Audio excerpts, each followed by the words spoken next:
ಇಲ್ಲ, ಭದ್ರತೆ ವಿಷಯದಲ್ಲಿ ಯಾವುದು ಕಂಪ್ಲೇಂಟ್ಸ್ 5 ಮ್ಯಾಚ್ ಆಗಿದೆ, ಯಾವುದೇ ಒಂದು ಸಣ್ಣ ಕಂಪ್ಲೇಂಟ್ ಕೂಡ ಬಂದಿಲ್ಲ. ಅರೇಂಜ್ಮೆಂಟ್ಸ್ ಬಗ್ಗೆ ಅವ್ರದ್ದೇನು ತಕರಾರಿಲ್ಲ.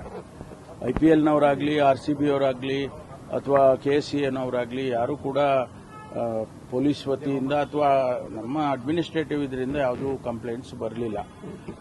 ನಮಗೆ ಅನಧಿಕೃತವಾಗಿ ಬಂದಿದ್ದ ಮಾಹಿತಿ ಏನು ಅಂತ ಹೇಳಿದ್ರೆ, ಅವರು ಇಲ್ಲಿ 33,000 ಸೀಟ್ಸ್ ಇದೆ.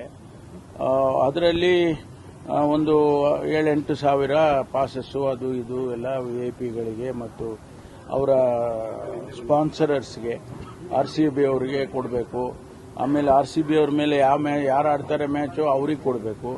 ಅವರೇ ಒಂದು 7-8 ಸಾವಿರ ಸೀಟ್ಸನ್ನು ಬ್ಲಾಕ್ ಮಾಡ್ತಾರಂತೆ. ಅದಕ್ಕಾಗಿ ಉಳಿಯೋದೇ ಒಂದು 25 ಸಾವಿರ ಉಳಿಯುತ್ತೆ. ಅದು ಕಮರ್ಷಿಯಲಿ ಅವರಿಗೆ ವರ್ಕೌಟ್ ಆಗೋದಿಲ್ಲ. ಅದಕ್ಕೆ ನಾವು ಅಹಮದಾಬಾದಲ್ಲಿ 1 ಲಕ್ಷ ಸೀಟ್ ಅರೇಂಜ್ಮೆಂಟ್ ಇರುತ್ತೆ ಅಂಥೇಳಿ ಶುರುವಿನಿಂದನೂ ಅದೊಂದು ಚರ್ಚೆ ನಡೀತಾ ಇತ್ತು. ಇವರು ನಮ್ಮ KCನವರು ಇಲ್ಲೇ ಮಾಡಿ ಅಂತ ಹೇಳ್ತಾ ಇದ್ರು. ಅವರ ರೂಲ್ಸ್ ಪ್ರಕಾರನೂ ಕೂಡ ಯಾರು ಫೈನಲ್ಸಿಗೆ ಬಂದು ಹಿಂದಿನ ಸಾರಿ ಚಾಂಪಿಯನ್ ಆಗಿರ್ತಾರೆ ಅವ್ರದ್ದು ಫಸ್ಟ್ ಮ್ಯಾಚು ಮತ್ತು ಲಾಸ್ಟ್ ಮ್ಯಾಚು ಅವರ ಹೋಸ್ಟ್ ಇದರಲ್ಲಿ ಹೋಮ್ ಟೌನಲ್ಲಿ ಮಾಡಬೇಕು ಅಂತ ಅವರ ರೂಲ್ಸಲ್ಲಿದೆ. ಅವರು ಎಕ್ಸೆಪ್ಷನ್ ಮಾಡ್ಕೊಂಡಿದ್ದಾರೆ ಅಂತ ಕಾಣಿಸುತ್ತೆ. ಶಾಸಕರು ಕೊಟ್ಟಿರ್ತಕ್ಕಂಥ ಟಿಕೆಟ್ ಮಿಸ್ಯೂಸ್ ಮಾಡಿದೆ, ಅದರಿಂದನೇ ಕೈ ತಪ್ಪು. ಅದಕ್ಕೂ ಸಂಬಂಧ ಇಲ್ರಿ. ಅದಕ್ಕೆ ಎಷ್ಟು ಸಾವಿರ ಕೊಟ್ಟಿದ್ದಾರೆ ಶಾಸಕರಿಗೆ? 4 ಪಾಸ್ ಕೊಟ್ಬಿಟ್ರೆ ಅದೇನಾಗುತ್ತೆ?